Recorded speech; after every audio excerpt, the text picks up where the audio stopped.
vatos? Thanks for tuning in to yet another video. Infamous here. I was gonna talk motorcycles today, but today it's a little bit different.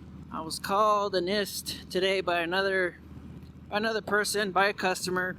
Pinches viejas putas. I also speak Spanish. I'm Mexican American, Chicano, whatever you want to call it.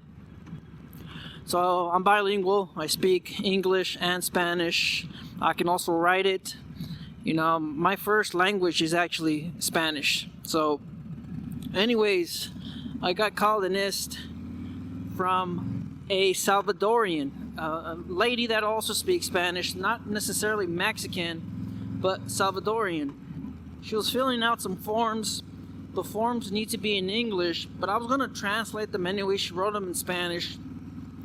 I was going to translate them anyways in Spanish, but I typically always tell people, you know, the rules or how they're supposed to be done. And I do that so they don't get special treatment, or they don't think that it's okay the next time they come in or the next time they deal with somebody else. And I bring it up. I actually brought it to her attention.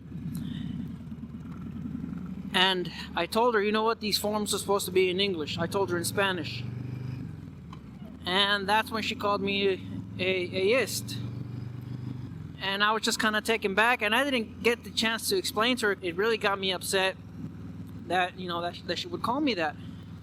And it's not that the word or anything like that. It just kind of reminded me of how everybody's been throwing this word around loosely in the last couple of years. The media, the president. So I learned about roaches. I learned about kids jumping on my lap. And I've loved kids jumping on my lap.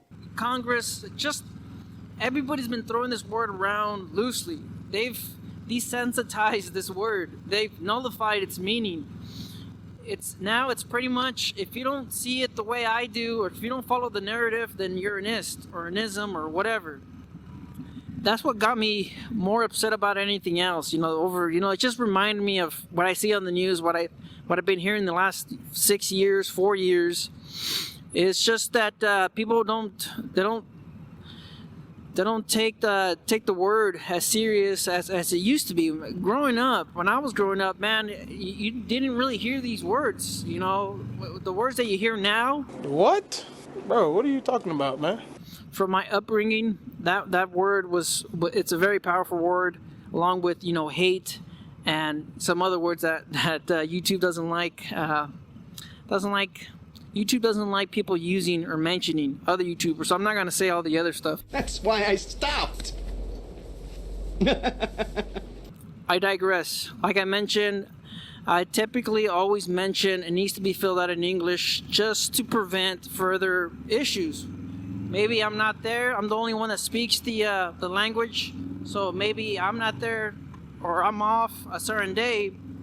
You know, customers show up and they always kind of go back and like, well, it was never a problem before. I could fill this out in any language I can or I want. And no, so that's why I just bring it up. You know what? This has to be in English, but I am gonna take it because I can translate it. So she didn't give me enough time to explain that I was gonna help her out. She just flat out called me an ist, and like I said, it did get me upset.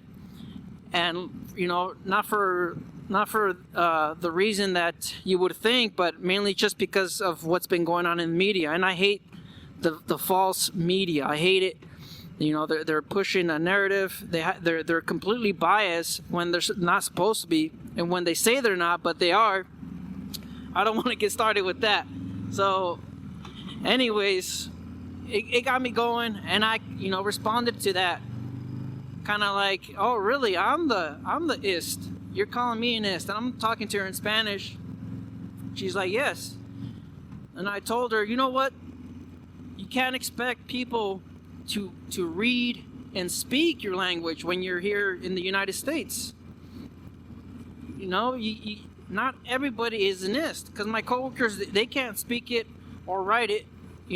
Some of them are Chinese, some of them are Indian, some of them are Asians. In the United States, we come in all different colors, shapes, and sizes.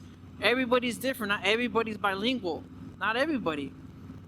So I told her, you can't expect people to speak your language here in the United States. It's just not possible. And consider them an ist for not being able to understand you. And then she responded with, anybody born here in the United States is an ist. Anybody and everybody is an ist here in the United States. And that was her response. So it got me boiled. It got my blood boiling. It got me upset. And you know what? I don't want to say anything else. You know, I just I kept my cool.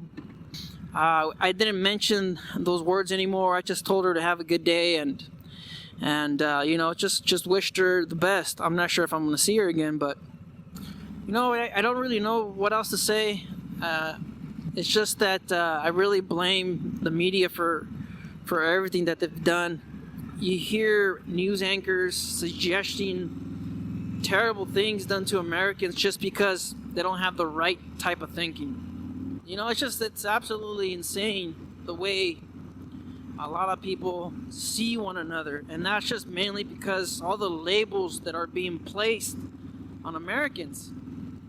It's all these labels that are horrific things. Like I said, these are words that weren't thrown around loosely.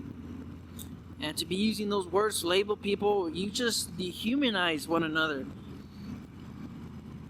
And that's the problem. When you dehumanize somebody, it's more likely for you to see acts of violence, of abuse upon one another when you don't see people as humans. You see them as monsters, then you see it okay for you to do something that's drastic, that's violent. We just gotta step back and recognize one another as brothers and sisters. You know, you guys just stay out there, stay safe. Don't believe everything you read. I'm telling you, the media, they're biased, they're pushing a narrative. Don't believe everything you read. Life's a risk. Get out there and ride. Later.